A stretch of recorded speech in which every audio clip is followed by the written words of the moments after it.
All right. Welcome, listeners, to the Highly Doubted Podcast. I'm your host, Take You, Dog. And this is episode 66. We have a special new voice on the pod tonight, whenever you're listening. I'm going to just pass it over to her. She can introduce herself. I'm not going to even do all that. Let her have the floor. Go ahead. Introduce yourself. Well, I appreciate you for having me, but I am NiaGee. Nyla, if you know me. But yeah, I really appreciate you having me on here tonight, though. No doubt.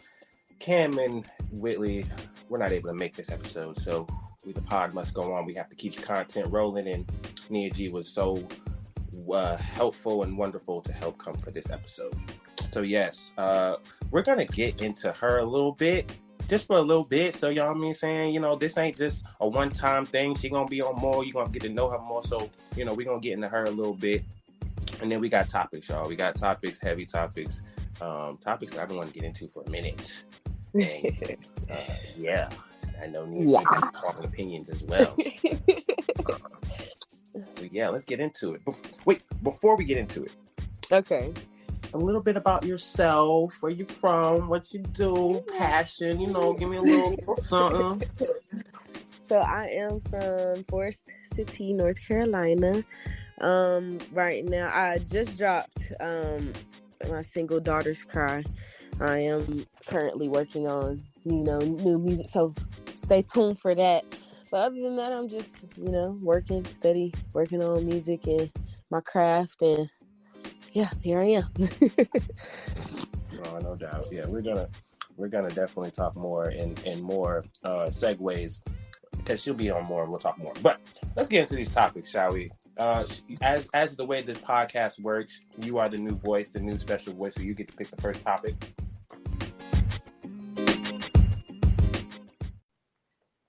All right, so let's start with this Young Miami talk that's been going on here. Young Miami speak. So yeah, go ahead. Go ahead. I was just gonna be like, so there was the post where it was like Young Miami says people don't like it, but black women live the lives they deserve. Y'all hate to see black girls living the life, make it make sense. Then goes to quote tweet Glorilla's tweet when Glorilla said, y'all hate on every hood bitch that makes it out, and it's sick. So I just want to hear your take first, and then I'll elaborate on what I got to say. Okay. See, now this is where, as a man who sees these tweets, I want to know, what does she mean by this? So that was my whole thing. I wanted to know, what does she mean by that? What does she? So, I need a woman to help me. I don't know. In this situation, I have very, very mixed emotions. To me, it's very shallow to say, but I only say that because I see it as you basically saying that the black girl persona equals hood bitch, and nobody's letting you prosper in that space. That's just how I read that. But why? I don't know. I just have mixed emotions because I see people flourish as themselves. If you're hood bitch, or that's what you want to take on, and that's the persona demeanor that you what's the word I'm looking for? You show that, then that's you. You can't change you. So, if people hating on you, they just hating on you. But I don't think it's that thing. Yeah, people hating on you. They okay. Well, let's advance this, because see, I'm coming from help me understand, because this is what I see from the female space when it comes to hip hop and it comes to trends. The women that are being championed are the hood bitches.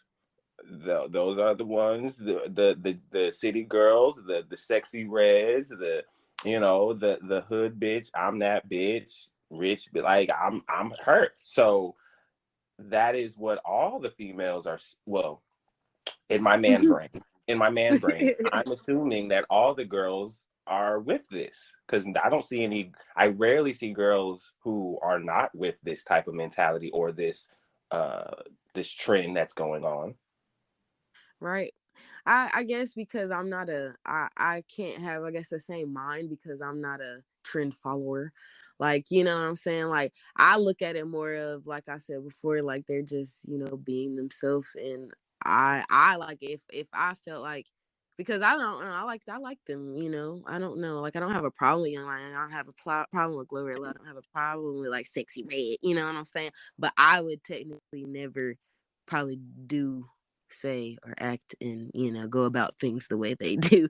But I'm not hating. It's more like yeah, y'all can go be yourself. Like, and I'm glad that y'all are able to be yourself, and I love that y'all can be yourself. Love it, full force. But like, yeah. Mm. Yeah. But that's No. just that's why I said it's mixed emotions, because it's like, I have no problem with nobody being themselves, and if that's what your persona is, then so be it. We only live once, right? We got this one life. Live it to the fullest. But yeah, that's why I wanted to hear your take. You know what I'm saying? Coming from a man's brain, man's perspective, man's eyes, what does that look like to you? What does Yeah. that feel like to you? I mean, see, I feel like this tweet, Miami's tweet, Glorilla's tweet, if we just isolate it for what it is, then I would go more towards what you're saying. But I feel like this is subliminally undertoned, indirectly goes towards what's been happening, and we're going to segue here with the Usher thing, Okay. because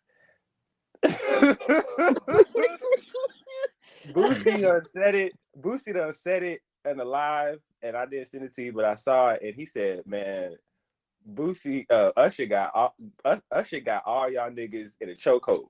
Okay, y'all niggas is nervous. Okay, your girl is gonna be seen at an Usher concert, and Usher is not sparing nobody. He ain't sparing no one." Basically, what I was saying is, women living their best lives, going to the Usher concert and being seen and getting serenaded by Usher, is having these niggas real insecure. And that basically is saying you women can't live your best lives. You have a problem with living your best lives because you're over there shaking your ass and getting hugged on and loved on by Usher. Yeah, I feel like very much so that niggas out here be insecure, bruh. It's Usher. Like, oh shit, I'm sorry. I was just Usher. thinking back on that damn Boondock episode. He was like, "Got Mm-hmm. your soul by Usher." Usher? That's hilarious. But I just feel like any confident, secure person in themselves would have just realized it's Usher. But my thing is, though, he didn't make Usher the problem. He quote tweeted it, the video, and talked about the outfit. Not the fact that it was Usher. Yes. Speaking on Keke Palmer's baby father, who had something to say about her outfit at the Usher concert.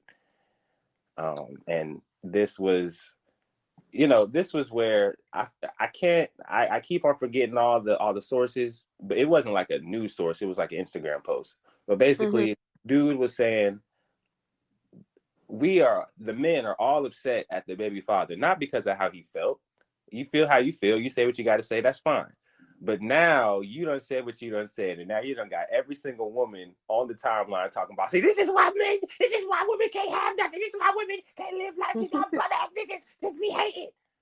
And we got to hear that. We got to see that. Every single woman got to put it on the story talking about, yeah, these niggas. It's always a chain reaction. Most women who have probably nothing to do with a single situation with Keke Palmer or Usher or none of it. But they see this topic and they get triggered. And now we all, as men, have to feel the wrath of every woman who has some type of feeling towards a man because of this dude. Yeah. I That is annoying. Tighten up, man. Please. I really just think it really just came down to how he went about it. He really went about it in a bitch way. Honestly. What But see, man goes on Twitter and quote tweets a tweet and basically expresses his feelings that way? You couldn't have waited till your girl came home You couldn't wait for that to be a private conversation. You're supposed to be the man, the person leading this relationship, the person obviously supposed to be, the dominant one, the one, and and that's what you do. Yeah, you're showing your true colors at that point. See, this He is where made we live in. a girlfriend. I mean, but okay. We live in an age where getting your shit off on social media and Twitter is the norm.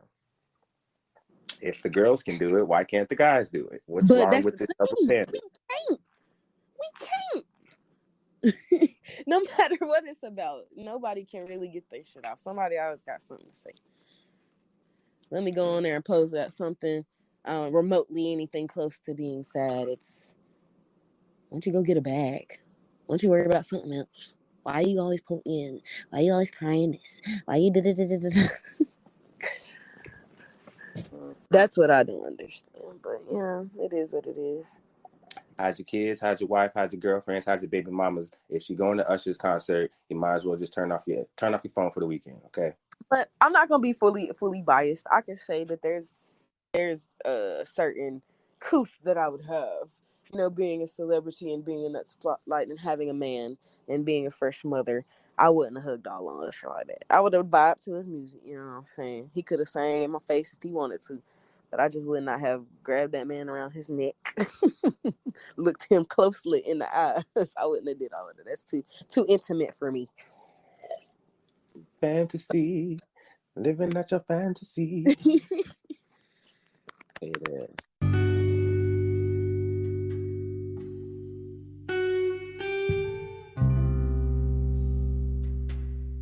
All right. What Usher? I did the Usher one. Do you want to go to the next topic? Let's talk about Sha'Carri Richardson and my good sis pulling off that wig. Yes, ma'am. Oh my God. Yo.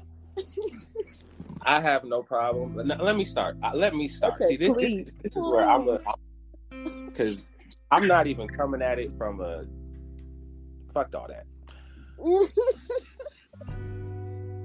You won the race. Congratulations.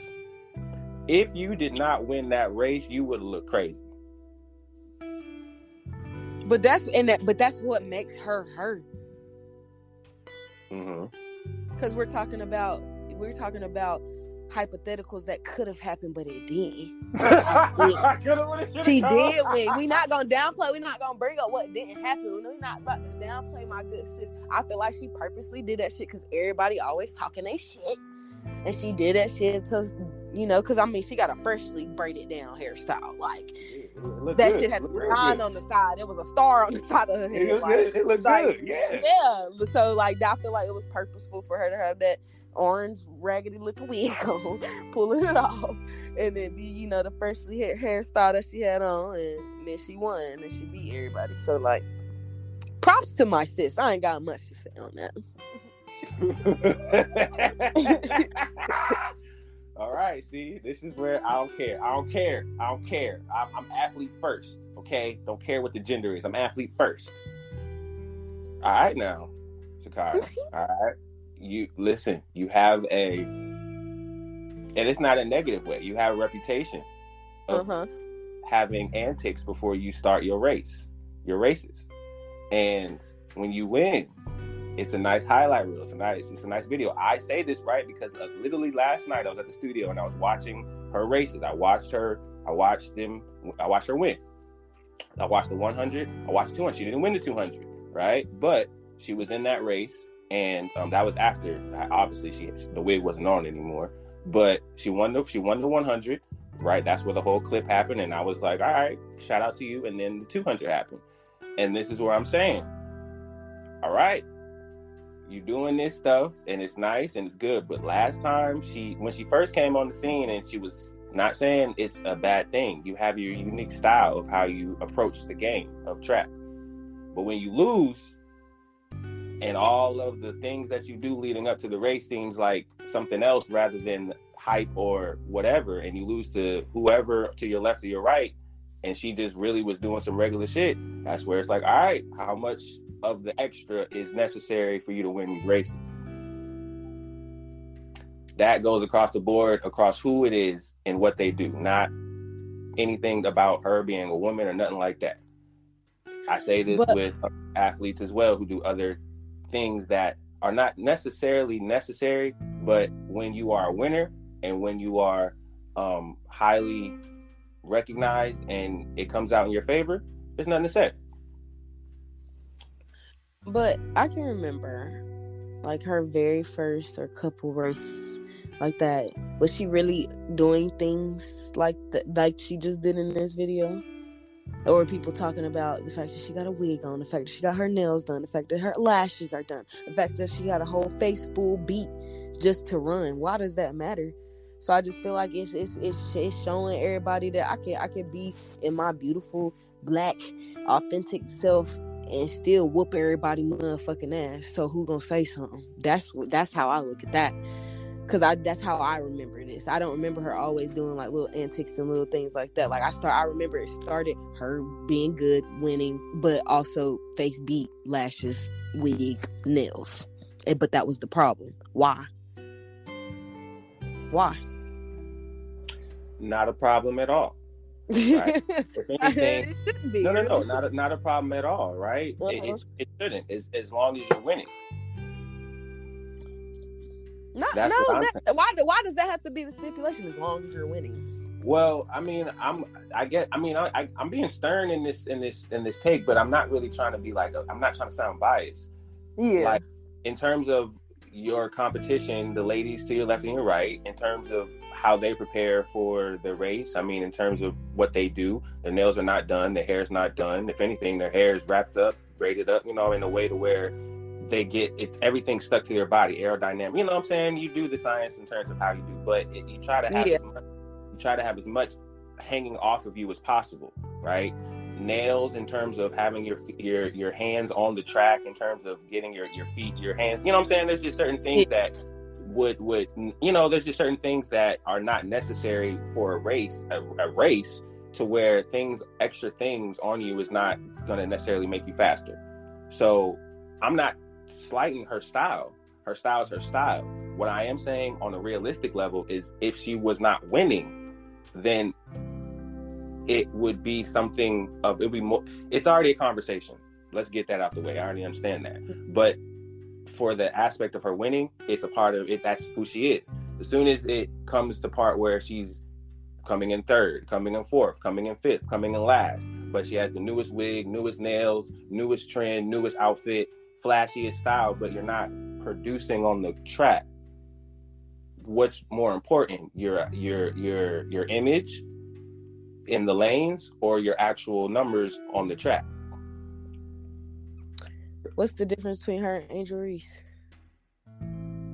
Angel Reese, the LSU basketball player? Yeah. Yes. Well,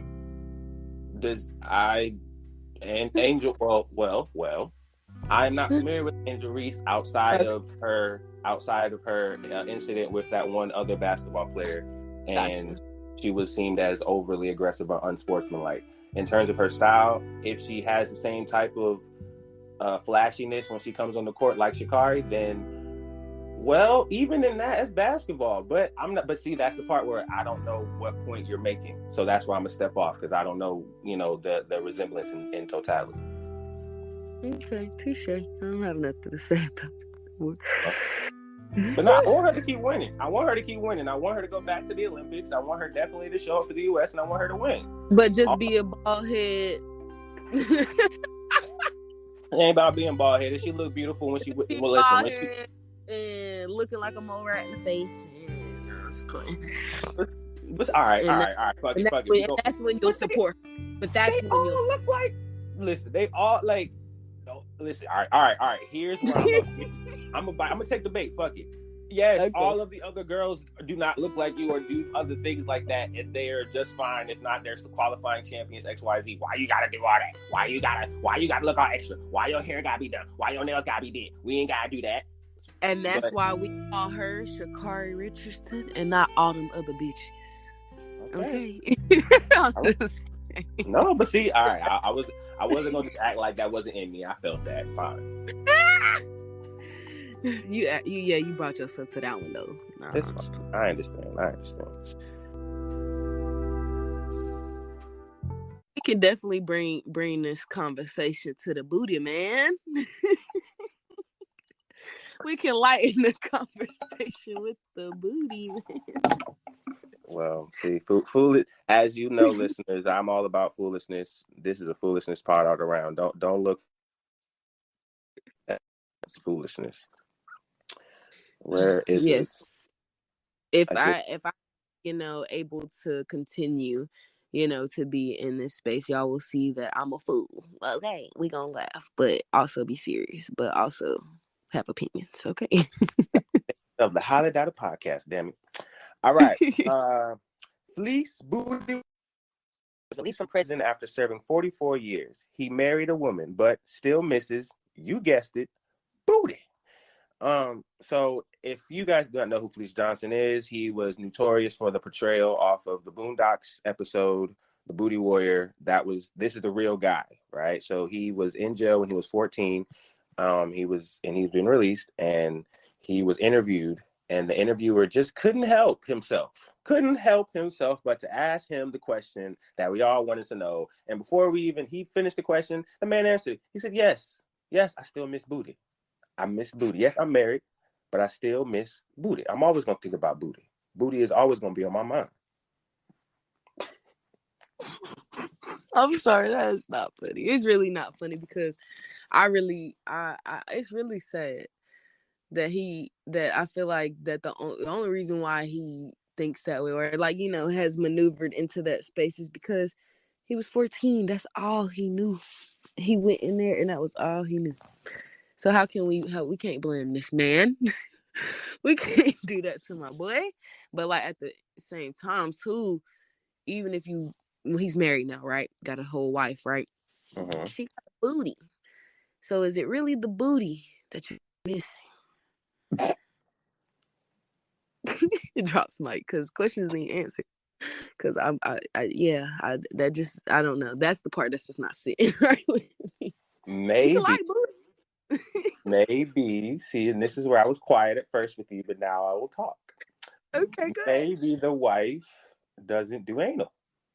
Maybe she doesn't do it in the butt. And he's not used to vagina. Okay. Okay. Mm-hmm. Okay. Maybe she's trying to say, hey, I'm not that girl. You love me, I love you too, but I'm not that type of girl. You're gonna have to get used to this one, not that one. Okay. Hey, as long as my girl rocking with it and she love him and she don't care, kudos to them. He found somebody that'll accept him, and obviously she found somebody that'll accept her. Now the question is, I wonder if she knows that. Two questions. I wonder if she watches Boondocks, and two, I wonder if she knows that episode is based off of him, your husband. I would probably say no and no. I don't think she's fully aware of of life.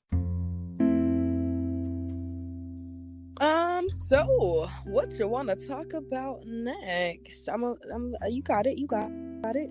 I guess this would be a 2-part thing because it's Drake. So, let's go with the game speaks, because I know you. This is very interesting. I like this. The game says Ja Rule was the Drake before Drake. He says, Ja was Drake before Drake. He had the radio, he had the hits on the radio, he was singing, and then 50 was shitting on Ja for singing. Then came all the melodies, then came beat the nigga at his own game, whatever. Yeah, sorry. Long story short, the game believes that he is Drake before Drake. I think that's the part that bothers me. It's just saying he was Drake before Drake. I don't know. I don't see how I see how they brought it full circle by saying that they're both rapping, singing ass niggas, and they both in their times were, on the charts, either, number one, not number two. But I just can't. I think I'm taking it too far in my mind to try to compare the two. Because what? Why are we Yeah. comparing Ja Rule and The Drake? if What? we go off of just like vocal tone, then no, Yes. no. Everything, just the vibes, everything. Like, I would never put them two in a category to be like, okay, pick. It just don't. Well, this is where I'll have it. See, I think Ja Rule was in a space of hip hop where what he was doing was not the norm, and he was getting, I ain't gonna say clown. It was basically the with the lyricism being focused on women and the relationships and how I feel about you and what we do, and not necessarily. I mean, he, like, of course, Ja has songs for the niggas, but his hits are known for, yo, this me and my girl, put it on me, put it on me. I definitely see how he can say that. I don't necessarily think he's a Drake before Drake, but I think there's a pocket in hip hop where there's always an artist who fills that role. Pockets a lot more popular because Ja started it in a way, or he was in that lineage of that type of music. So yeah. I mean, now he will never be as successful as Drake. No, but I definitely feel, in totality, to end this, I feel like what Game was saying is, in order for Drake to be Drake, Ja had to walk, and Ja had to crawl, walk before Drake could run and fly, type of shit. Yeah. I think we're focusing on the wrong part of the situation. Really? Because I don't even think it was the point of really saying anything about Ja Rule was Drake before Drake. I think it was the point of bringing it full circle to say 50 Cent came in and just took the spot. Because I feel like Ja Rule could have, might have, would have, should have been big as Drake if we would have let him continue and do what he got to do. But 50 Cent came through with the, well, let me kind of 21 questions. But no. Yeah. That's because I was like, I don't know, I was reading the post, Ja was Drake before Drake, you know what I'm saying? But I feel like we need to really focus on 50 Cent in this aspect. I never really was a big 50 Cent fan, nor did I like his antics towards Ja. And I wasn't even like really into, like, I wasn't alive, nor was I really like into that. I really was into hip hop like that then, but now, like, watching it's like, bro, 50 was just bullying that dude at that point. Right. But I mean, I fuck with 50 Cent, most of his songs, so I feel like everybody in their own little space, and we just need to stop trying to say somebody did it first. Everybody got their own pocket. Indeedy.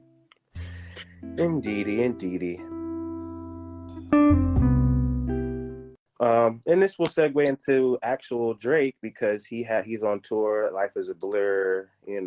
He's on From the Her Loss. He's doing his thing. And I guess the most viral thing that everybody's talking about is first of all, people were saying it was a hologram of Drake, a younger version of Drake, and he was sitting on a couch. There's a couch, and there's a younger Drake who passed regular Drake the book that he is selling along with the album, right? People thought it was a hologram. It's like, how in the world is a hologram able to hand him a book in real life? It's not a hologram, it's a real person. It was a real child. It was a real boy that just dressed up like young Drake and sat next to him and had a free show to a Drake concert. That proven like factuals? Yes, it was. Because I mean, I seen posts where it was stating that in supposed down said boy, but it also could have been like a robot. Drake got money. And I looked at the up close video of like what if it was a real human or whatever it was sitting beside. It didn't look like the little boy they were trying to say it was. To me, it didn't. And like just the facial I guess expressions and movement just didn't look realistic to me, like it was a real person.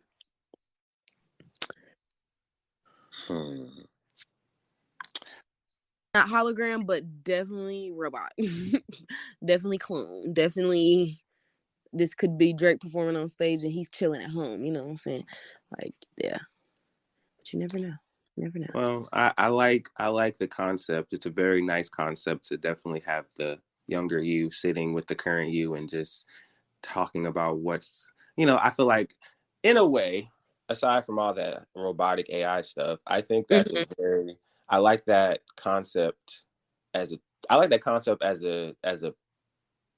performer, because I think we all have that in our brains, like like we always think back at like our younger selves and like have those little conversations about this, that, and the third, but we never like could physically do it.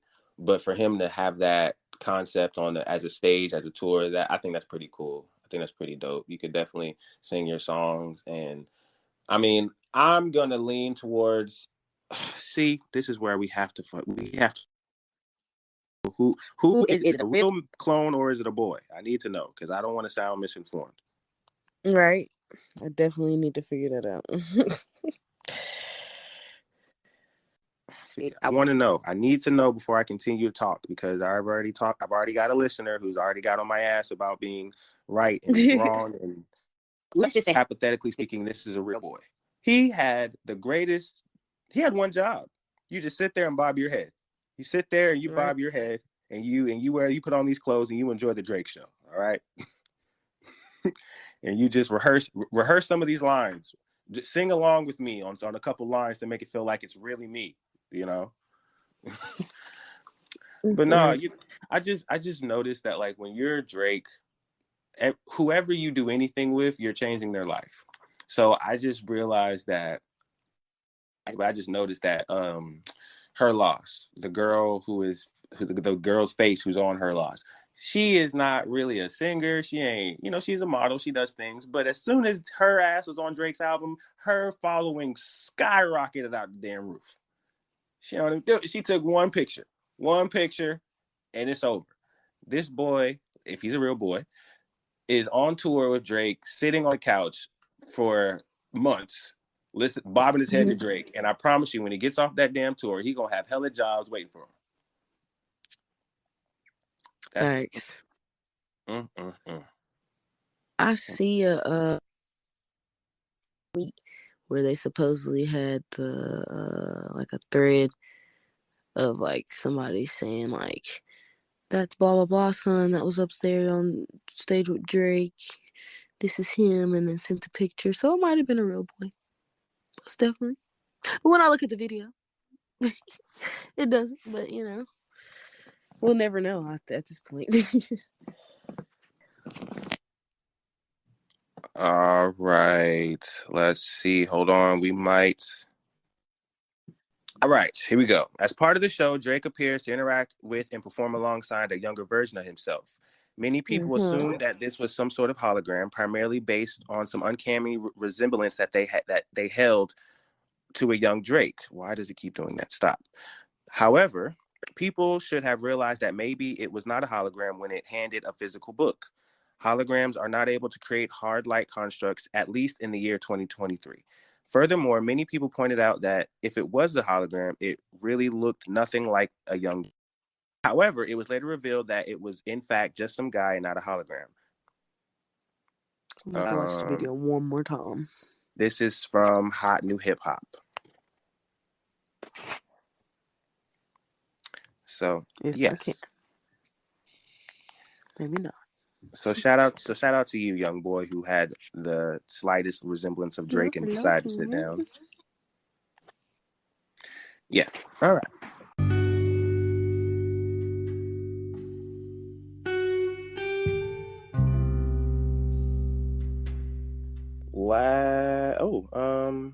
Let's get into some realness, some the new Louisiana law.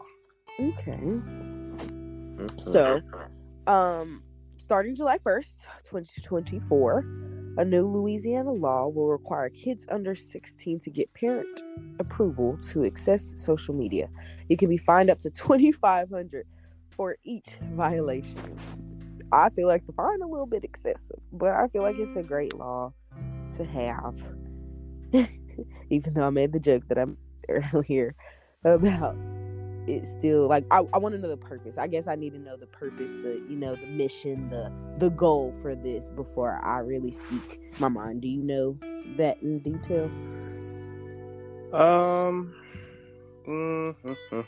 I do not. I do not know the real reason, but I will give you this is 2024, so this is next year. But I want to joke about this. I definitely want to joke about it.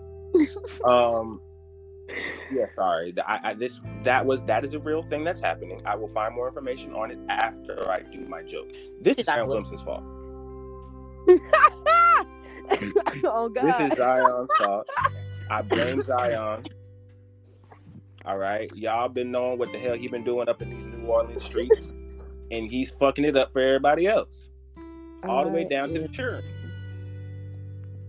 See, this is what happens when you're a big face in a small market place.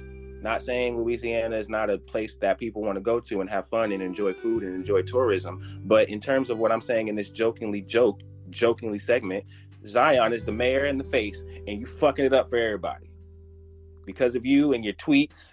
And you getting exposed on Snapchat and all this shit by the adult film star. Now everybody, every man, every child player who wants to be a player, not even athlete, just player with the bitches, is going to have to get their shit revoked. And they ain't even of age yet. So thank you, Zion, for fucking it up for the rest of the homies. Well, that's what's wrong with y'all now. I'm just playing. I'm just playing. Mm-hmm. What is wrong with you, Zion? But I feel like people are still gonna do it. It's still gonna be a thing, and it's just a way for now Louisiana to get $2,500 every time they feel like it. But that's a conversation for another day. That's just how I see. Because does everybody follow the laws? No. Everybody break them? Yeah. Hold on, I'm trying to see. Now I don't. All right.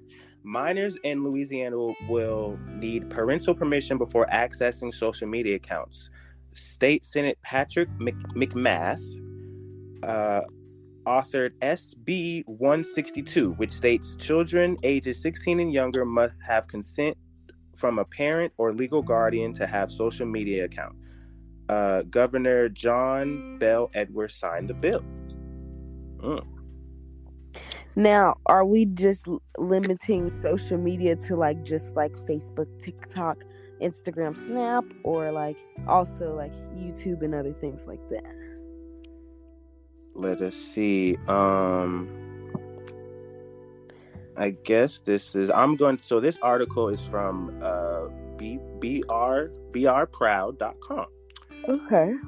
According to the new law, a social media company should have commercially reasonable efforts to verify the age of Louisiana account holders and not allow minors to hold on to verify the age of Louisiana account holders and not allow minors to hold an account unless parental consent is given. Parents can give consent through a form, a call to a toll-free number, a video call, responding to an email with steps to verify identity, or any other reasonable method to give consent. The new law also requires other online safety precautions for minors, including adults can't message the minors unless the two are already connected. Advertisements based on the minor's personal information other than age and location won't be displayed, and personal data collection will be limited. According to the law, parents can monitor their child's activity, set access schedules, and review any reports the child makes. Courts can impose a civil penalty up to $2,500 for each violation of the act. And it will go into effect July 1st, 2024. But do you really feel like that is just going to work? And then who's getting fined? The kid or the parent? And no matter if the kid is getting fined, the parent going to have to pay for it. So I guess that's more of the responsibility of the parents to crack down on your kids and make sure that they don't have them. What if they make it when they go to school? Is that required? What you mean? Well, here's the thing. I think what I'm seeing, I think what's going on is if neither of these precautions are taken into account. So I think if the kid is savvy enough to get all these things to undermine the adult supervision and he gets caught, then that is going to be a penalty for the parents. And that's if they whether you're ignorant and you don't know, now you got money you got to owe, and you got to bring the hammer down on your kid, or you do know and you letting them do whatever and you get caught and you got to pay the money anyway. The difference is you know versus you don't know. Facts. Because ain't no parents pay $2,500 for my 16 and younger kid to be on social media. Ain't nobody got time for that. You just not finna have. That's how I just wonder if like they are they gonna take in these stipulations in account, or is it just fucking we ball? You do it, it's just obey. Well, I also think because it's happening July 1st of next year, there are going to be some things to where they can really set. Like I think maybe Louisiana is setting it up to where it is going to be a lot more organized and constructed of how people are violating said things, and fines will be owed. So,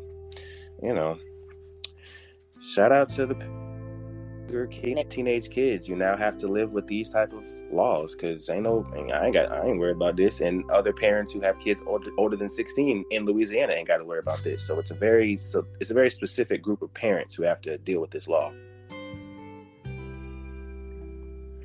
Yeah. Your kid just might turn 16 on June 30th, so you ain't got to worry about the shit. Or 17, my bad. So, to each his own. We'll see how that works out in the end.